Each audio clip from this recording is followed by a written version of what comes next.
Yeah, I have the article up now. I just hit the record button, so it's Yeah, about the meme cyberpunk generator. and SolarPunk. It's pretty cool. So, CD Projekt Red's new sci-fi action RPG, Cyberpunk 2077, is set in the dystopian Night City. As cyberpunk games go, it is pretty standard, employing all the genre's classic elements. The futuristic Night City is ruled by megacorporations whose towering skyscrapers contrast the poverty-stricken streets below. Most characters have cybernetic implants, while high-tech gadgets dot every street corner and narrow corridor. This is cyberpunk, pure and simple, and that's the problem. There's nothing innovative about it. So, the cyberpunk genre emerged in the early 80s. Ridley Scott's 1982 film Blade Runner and the novel Necromancer are considered its foundational works. These revolutionary stories feature broken, morally complex antiheroes taking on AI and corporations in worlds that explore hacktivism, economic disparity, addiction, and synthetic intelligence. So, Cyberpunk 2077 tries to recreate these characteristics. Cybernetics accessorize the piercings, ink, and threads of punk fashion. Corpos are the main enemies with militarized cops as their muscle, while hackers, fixers, and streetwise bruisers exploit the broken system however they can. However, reshaping ideas from 80s sci-fi hardly makes for something new. So, to see a cyberpunk dystopia, one need only look from or down at their smartphone. People might not plug themselves into computers through ports in their body, but most of the other technology exists. Ocular displays showing smart intel were made publicly available in 2013 with Google Glass, and now VR headsets are commonplace. Real world cybernetic prosthetics can connect to a person's nerves to enable a sense of touch, even as 3D printing makes everything from affordable prosthetics to bootleg weapons wildly available. Hackers have always been a part of cyberpunk, warring with corporations and governments as digital sappers tunneling through security networks. Today, they take the form of hacktivists. Most counterculture movements, including punk, have waned or else been Like, appropriated into mainstream society, normalizing the cyberpunk into a bland cyber prep malaise. One of the few remaining transgressive counterculture movements, biohacking, imports sci fi trends into reality. So, the area where Cyberpunk's predictions have been proven wrong is with its depiction of violent urban crime, something Cyberpunk 2077 has emphasized. The mid 20th century's violent crime waves, created by poor housing conditions, poverty, and the drug trade, have declined in recent decades. However, these discrepancies illustrate the most insidious aspects of the genre that came true: corporatization and economic inequality. Increasingly, powerful private interests, from big oil to private security firms, influence real world governments. The 1980s embrace of neoliberalism prioritized corporations over people, turning dystopian fiction into reality. Cyberpunk's 2077's treatment of these issues feels simultaneously superficial, self-evident, and offensively dated. that's how I NPR feel about it. NPR critic Jason Sheehan recently stated, "Cyberpunk 2077 is about nothing. There's a plot of sorts, but it isn't about anything," he observed. "Burn corpo shit." Oh, sorry. Is a slogan on clothing lacking any substance. The game's message has all the threadbare Threadbare. conviction of a t-shirt logo. Cyberpunk has nothing new to say. It no longer imagines a future, but sensationalizes present day tech and dredges up long dead trends. There are other versions of the future, the most notable of which is SolarPunk. To stop there. Yeah. So I just wanted to interrupt with I felt this way about the genre back like 2010. When I was hitting age 20, that I was finding maybe once I finally just sat through all of Blade Runner, the major cut and long cut rather, and other types of media. It's just the cyberpunk genre was new and fresh in the 80s. In the 80s, before I was born. And it's still being used as this, look at how futuristic it is. Look at how terrible this future is.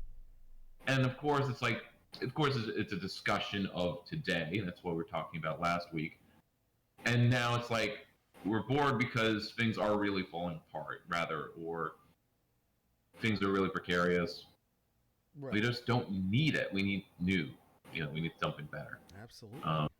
So go on. So a short mention of SolarPunk here. So this new genre / movement originally proposed in the blog Republic of the Bees. Like cyberpunk, SolarPunk identifies unchecked capitalism as causing many societal problems. However, it rejects cyberpunk's assumption that corporations and social hierarchies are inevitable, instead embracing sustainable communities, environmental justice, and minimalism as alternatives. Mixing art, literature, and activism, this utopian movement is interested in bright green environmentalism and anarchist philosophy. Rather than waiting for others to shape the future, it invites people to act now. An emerging genre, lunar punk, is still defining itself, but is extrapolating upon themes first addressed in solarpunk. Some of the differences involve the artistic aesthetics of each subgenre, but lunar punk also emphasizes a value on spirituality, including pagan and animist practices. It also examines green energy for space flight and building anarchist communes off-world. Both solarpunk, both solarpunk and lunar punk present alternative visions of the future, and imagining new futures is the entire point of science fiction. Cyberpunk 2077's digital chrome and countercultural focus were edgy in the 80s. Now they're tired tropes. Visions of the future from a time of the Commodore 64, when neoliberalism was in its infancy. To build a better future, one must imagine better alternatives. We must do the impossible. Oh, yeah. So the lunar punk thing is how do we have this a Star Trek, right? But without the connotations of imperialism. What kind of resource extraction has to happen in the asteroid? There are those that argue that Star Trek already shows that effectively with its Federation style system. Yeah, but we're never shown the Federation Parliament. Only that there's a president, and Starfleet has a council, but the Federation, I suppose, has a council. So it's more. I suppose it has more in common with the UN, in that there are reps from each world, but what kind of deliberations do they really have? Interesting. But it's a Star Trek started as a Western, space Western. So let's see. I think so. Let's go to now. The more. Do I want to go to this Dominus one? What order did I have an order here? I think. Oh yeah, we gotta go to the Eflux one. So Eflux, an essay by Avina Wilk, is ornamenting solar panels a crime. Now, this is an inside joke for architects. There was an essay published in 1900 or so by an Austrian modernist architect, and it was called Ornament is Crime. And it was basically lambasting the over-excesses of imperial architecture, the neo-historicists. You got the new Greek columns. What's the point? This has nothing to do with today's industrial revolution. We need an architecture that represents the industrial revolution, and that's how you get modernist architecture. but he was also pretty racist and imperialist at the same time, like saying like, look at the degradation of people who ornament themselves with tattoos and earrings, and like those are the true backwards people. Blah blah blah. So it was mixed bag, of course. Easy to make fun of. So what was I just want to get to the opening point here. So yeah, so he starts with a point about how dystopias are kind of a luxury good now, similar to basically like Cyberpunk 2077. When this game was announced and everyone was super excited, I know they were excited because it's kind of nostalgia factor because it was based on a tabletop game of the same name, I guess, from the 80s. So it's not really about playing this game as much as like just a continuation of one's childhood and Arrested Development, whatever. But that aside, by now dystopia may have become a luxury genre. Indulging in miserable future scenarios is not something everyone has time for. William Gibson, writer of Necromancer, recently repurposed his own adage: "The future is here. It's just not evenly distributed." To say that dystopia is not very evenly distributed either. For most, the dystopias the privileged entertain themselves with are old news. In the current political landscape, quoting, when we are all living in the shadow of at least half a dozen wildly science fiction scenarios, this is quoting Gibson again, and while Hollywood harps on every version of paranoia to construct 1,000 dystopias according to formula, dwelling on dystopia could be seen as downright lazy. Along with the resources to sit around and ponder the future of humanity, shouldn't there become some responsibility to invent actionable proposals as opposed to cautionary tales?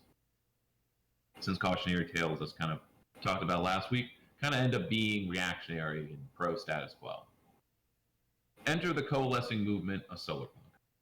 In 2015, a blog post titled "SolarPunk Wants to Save the World," a writer, Ben Valentine, summarizes, "SolarPunk is the first creative movement consciously and positively responding to the Anthropocene," that's man-based era, when no place on Earth is free from humanity's hedonism. SolarPunk proposes that humans can learn to live in harmony with the planet once again. SolarPunk is a literary movement, a hashtag, a flag, and a statement of intent about the future we hope to create. So it's not just literary as a genre like cyberpunk started as, but kind of consciously like, oh yeah, we're going to take all these different things, like, because punk was a music fashion scene, and then you had cyber, sci-fi fiction. We're wrapping it all together because in the internet, culture is all integrated anyway. So the first stirrings of solarpunk emerged online around 2008, with a noticeable expansion around 2014. That's when I got into it. At least until now, its dispersed internet origins have mostly kept it from a single authoritative definition or decisive political bent, although it mostly leans anarchist.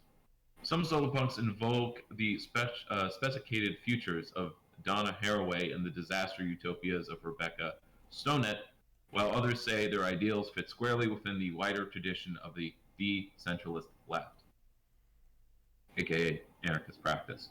Some cite the sci-fi canon of the new weird, or the cli-fi, meaning climate fiction. One claims post-nihilism, being optimistic and like things matter.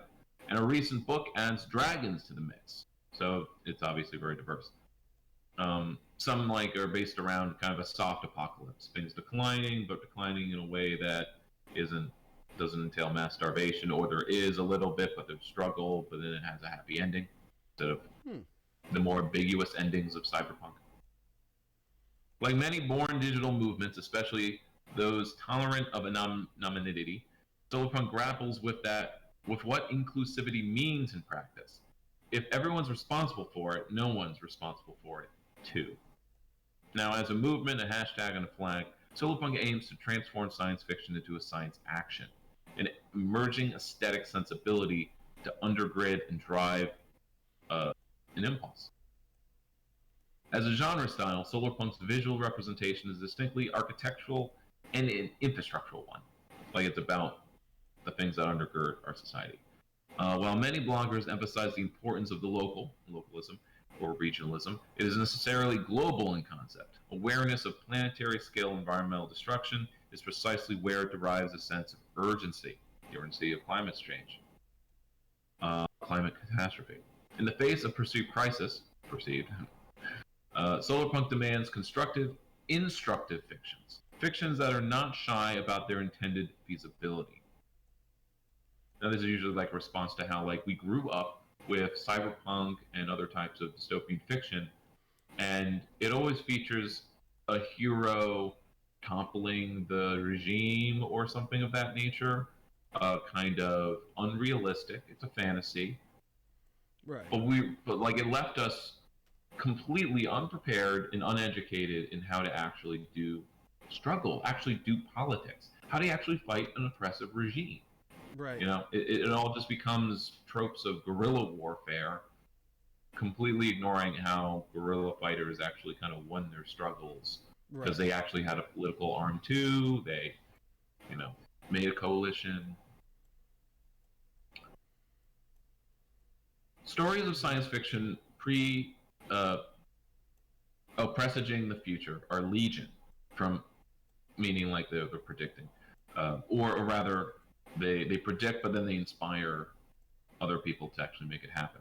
From Arthur C. Clarke's satellites in geostationary orbit to Minority Report's movement-controlled interfaces and Gibson's cyberspace, though the way the world is typically used, the word, is not really true to his concept.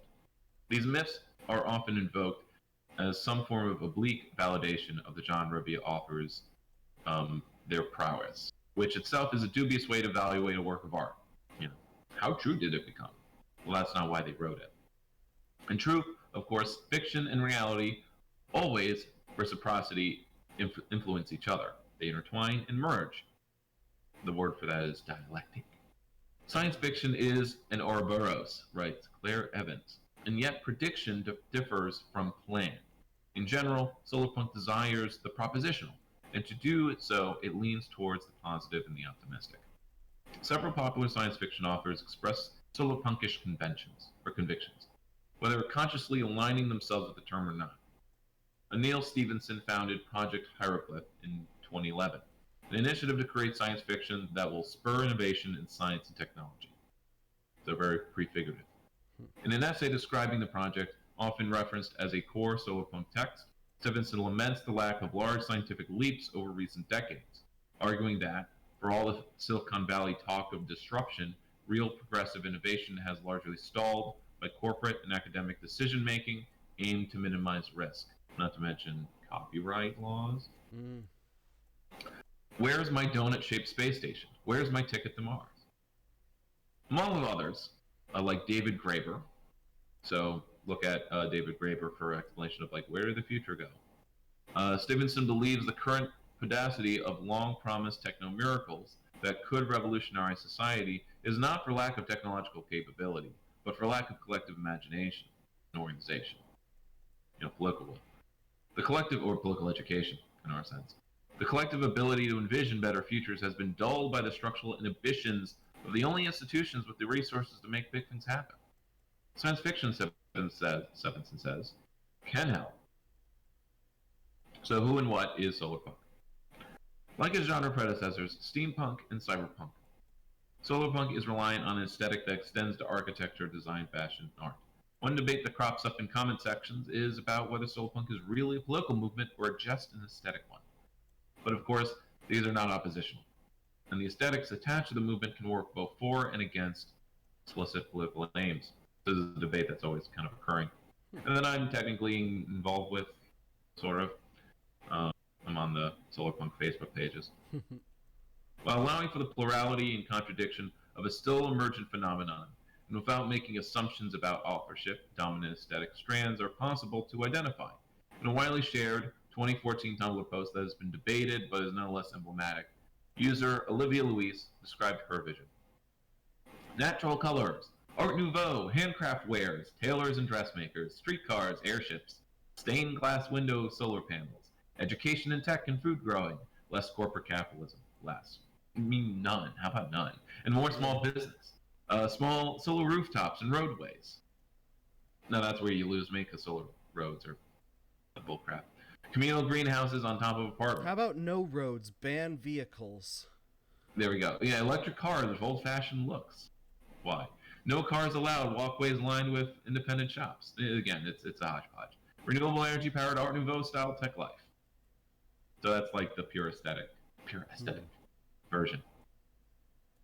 In its willful naivete, this ornamented vision is inflected with nostalgia for an imaginary bygone time when tech was tinkerable and free from mass production and standardization. Broadly speaking, this imaginary past belongs to an arts and crafts lineage. That, by the way, an actual aesthetic movement, arts and crafts, which was a response to industrialization.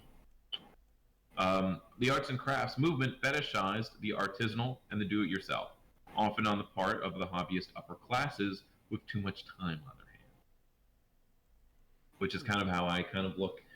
I don't scowl, of course, many of your friends, that like the love of 3D printing and things like that. I just find like this is kind of a middle class hobby.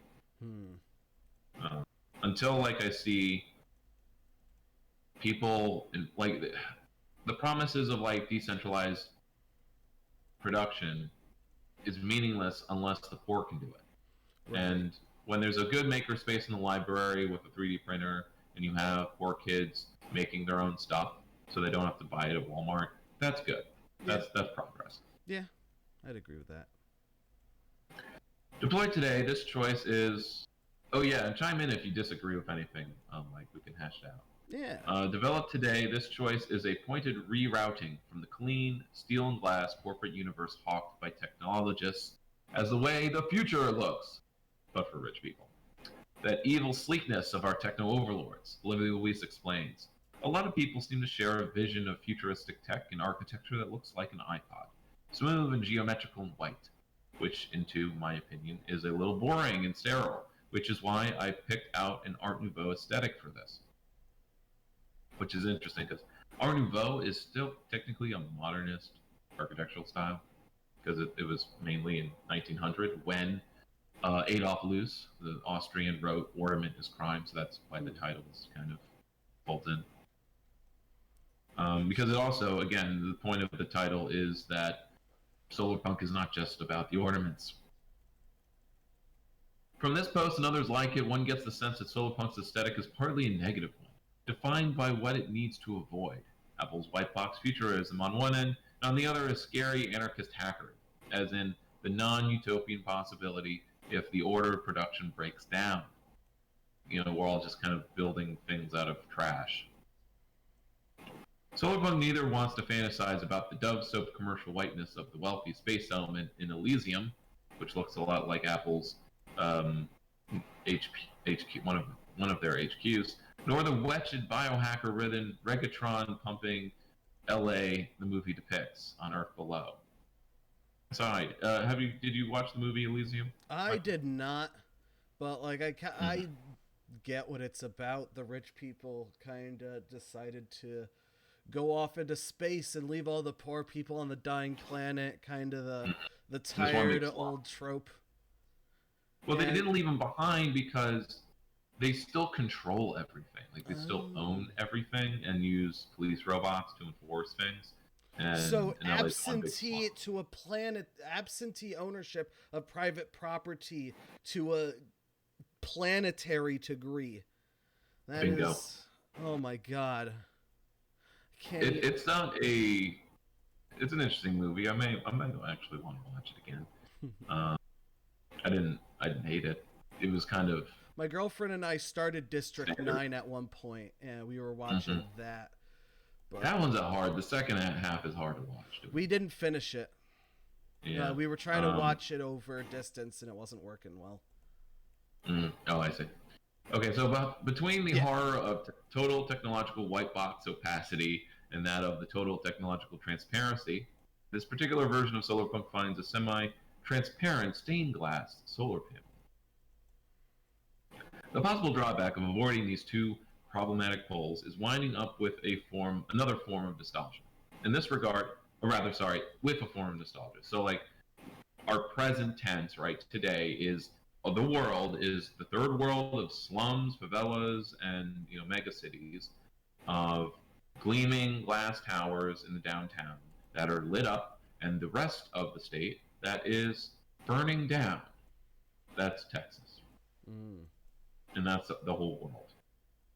So to avoid that, there's a danger in getting wrapped up into kind of nostalgia. Like, in this regard, SolarPunk shares a patch of ground with steampunk, the stylistic hallmark in the tradition of early authors like H.G. Wells, Michael Moorcock, is a neo-Victorianism.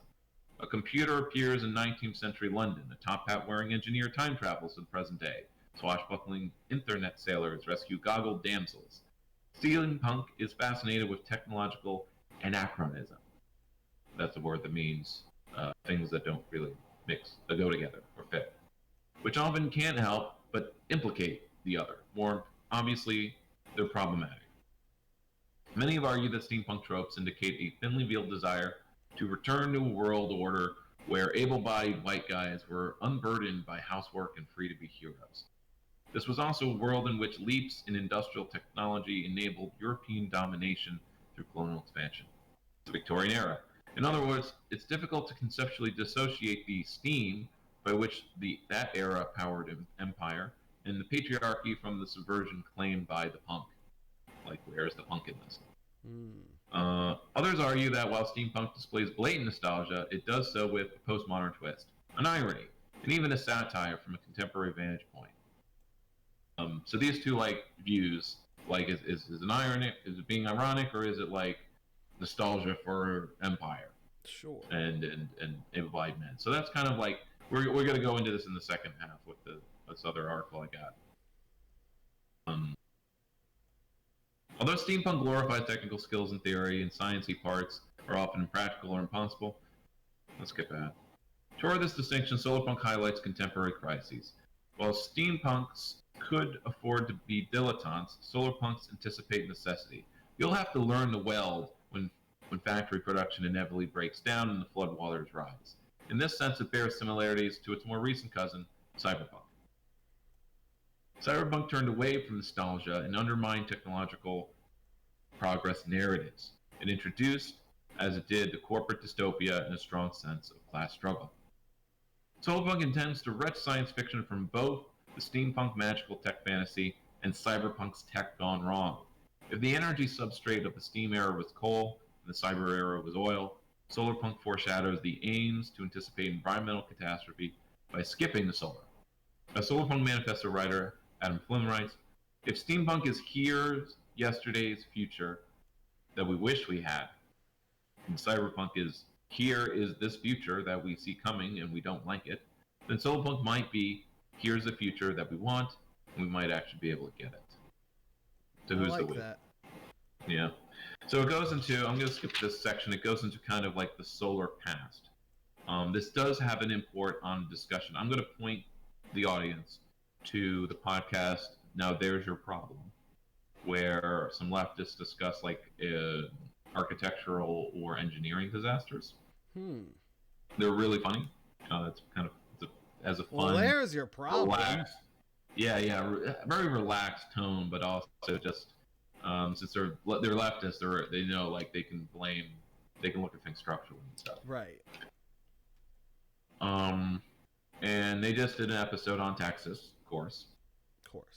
And one of the things wrong with Texas, who's to blame? What is to blame for Texas? Is it just the gas lines?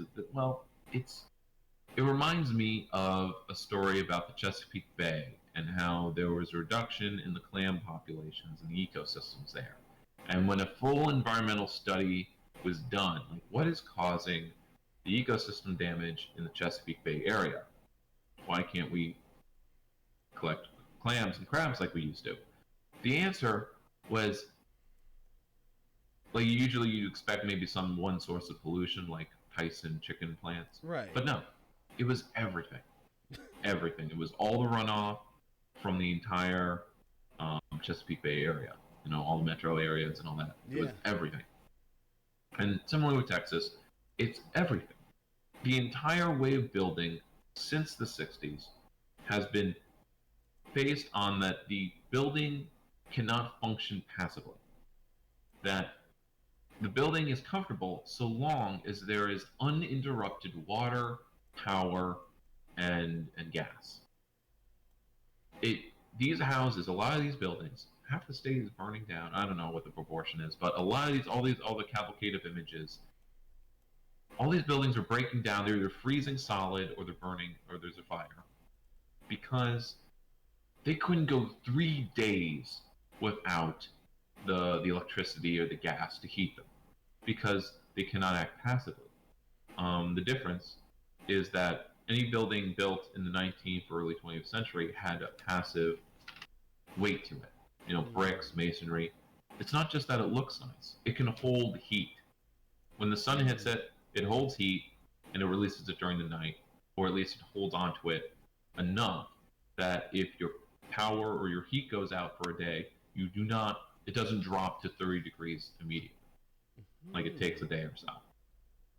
So it gives some resiliency in that if it takes 3 days to get the power back or the gas lines up, you don't freeze to death, Right. like the kids that died in Texas. Right. And that was the big. And you've had architects screaming about this problem, about how, well, at least in my school, it was part of the curriculum that we know just how big a problem energy dependent building is, and how it's going to kill us. Right. But we weren't given. It just sucks that none of the architectural profession or the people who saw this coming were politically active enough to organize for the Green New Deal, or rather, they were trying to organize, but do so in the neoliberal way of, as an organization, we will lobby representatives, which is, of course, weak and didn't accomplish anything substantial. Look what it did for Texas. Right. So the essay goes into how Victorian era, that there was because there was the little ice age, and it was much colder back then, a century or so ago, and that meant that you had, if you could afford it, you built greenhouses and sunrooms, and buildings that are over a century old, like they'll have conservatories and and rooms that are meant to gain heat. So they're really good, even in the wintertime, they're warm. Solar greenhouses were accompanied by other solar tech advancements. One French mathematician invented a solar-powered steam engine, constructing the first functional prototype in the 1860s. It was applauded as a marvel, but the French sun wasn't strong enough to reliably power it, so he moved his experiments to Algiers colonies. Technological innovation in no way guarantees a certain political implementation. Marceau's solar engine utopia was a whole continent's dystopia. The global technology he was fixated on exporting was not particularly relevant or necessary to its local implementation. If Marceau had only looked around when he arrived in Algiers, this is North Africa, he might have noticed an advanced passive thermal regulation system that was already employed in traditional Algerian architecture. And this goes for most traditional architecture. That's why the great passive and LEED regulated buildings in America by modern architects, we're studying how traditional buildings did passive heating and cooling without, so that the gas and the electricity needed is very minimal and can be done with 1 or 2 solar panels. If Art Nouveau references become an aesthetic shorthand for a utopian future, they'll become another consumable trope for the wealthy to cling to. Another product at Hot Topic. Luckily, consistent aesthetics don't quite normalize across the imaginary, says artist, theorist, and SolarPunk Jay Springett. By this, he implies that SolarPunk will not and cannot mean one thing, no matter how memeified it becomes. It is forever open to adoption and appropriation. He emphasizes SolarPunk's wide-ranging influences far beyond the Art Nouveau, often readily associated with it. Saudi architect Sami Angwan's updates on traditional methods for climate control of Middle Eastern architecture, permaculturing traditions from around the world, Singaporean high-rises with living facades. Importantly, the first compendium of self-described solarpunk fiction has come from Brazil. I think I own a copy. This is not enough in itself. There is always the potential for the old patronizing learning from attitude that Western architects are known for. That's what I was describing. And SolarPunk should be careful not to idealize either the Gothic high tech or the favela chic. Skip ahead since we're moving. Yeah. Last paragraph. Moving ahead to the end. Oh, let's see. But there's a. So he talks about dislocation, though. Um, Genre critique in this today's world. Oh yeah, and this. I wanted to cover this. Dystopia is depoliticized when it is left as a stand-in for critique, able to be co-opted toward any ideological aim. Dystopia appeals to both the left and the right because, in the end, it requires so little by way of literary, political, or other imagination, asking only that you enjoy the company of people whose fear of the future aligns comfortably with your own. Chelsea Manning recently gave a talk where an audience member asked, "What changed since you got out of prison?" She responded, "It's a dystopian novel, but it's a boring one, written by white men." In other words, just as important as an effective slant of the story is the question of who writes it. There's a paragraph I want to read about how, yes, capital doesn't get irony. Online coolness can mutate. Solarpunk lives in a very cyberspace, maybe now post-cyberspace, place. The internet may be increasingly sterile and homogenized, but there are still cracks where unexpected greenery grows. In that regard, it's worth noting that aesthetics evolve in tandem with the platforms they choose, which is to say that Pinterest might shoehorn solarpunk visions into a different mold than Tumblr or Reddit, not to mention secret Slack channels or private Google groups. I assume these exist. The trick for the self-defined stewards is finding a way to gather and harness discourse without policing, claiming, or normalizing. This is vital because, as opposed to solarpunk's still non-normalized imaginary, what is normalized, says Springett, are the crap corporate images which are the future aesthetic of global capitalism. Green cities, the ads that you saw during the Super Bowl. Green cities of new concrete and glass with no people in them. And these the world certainly needs alternatives to. In the end, defending the possibility of non-apocalypse is hard and necessary work. This is especially true given the contemporary capital doesn't understand ironic proposition very well. For instance, Daisy Ginsburg, a designer who makes speculative projects, sometimes called design fictions, has spoken about how one of her provocative projects, an e-chrome, that's its title, meant to highlight both the potential benefits and hazards of personalized biotech, was apparently taken seriously as a business opportunity by hungry investors who came across it. The critique was lost on the section of the audience with the means to actualize it, to make it real. If critique is inevitably bound to be taken as proposal at some level, there is an argument to be made that coming up with ideas you think are positive is simply the more ethical choice. That is, if capitalist realism reigns, you might as well represent ways to better the real. So this comes to mind the billionaire we were talking about last week, who didn't seem to understand that the Matrix was a bad thing. That was a guy who didn't get the irony of it. Like he just processed it from his wealth, I guess. That what do people mean? Yeah, we're making the Matrix. They're saying that like it's a bad thing. So down the last paragraph. That's why if Solarpunk's goal is to close the plausibility gap, positivity for its own sake, isn't necessarily the point. Being constructive need not mean being starry-eyed. The site, the story, the style, these are not incidental to science fiction, even the hardest of the hard tech kind. Pleasant green architecture means nothing if it becomes an extension of a colonial fantasy with steam or cyber bounded. To prevent earnestness from devolving into a twee, the stories themselves need to be dislocated along with the imagery. So dislocation, rather than utopianism, is what will keep Solarpunk from running off as a libertarian, seed-stealing vision, or an accelerationist implosion, or even just a store in the mall, and maybe even reclaim if there is such a thing, punk. Hmm. I like it. Yeah. Another story that I will not read in full but reference is the Dominus one, SolarPunk's Utopian Architecture. So Dominus is an architecture magazine. Of course, Okay.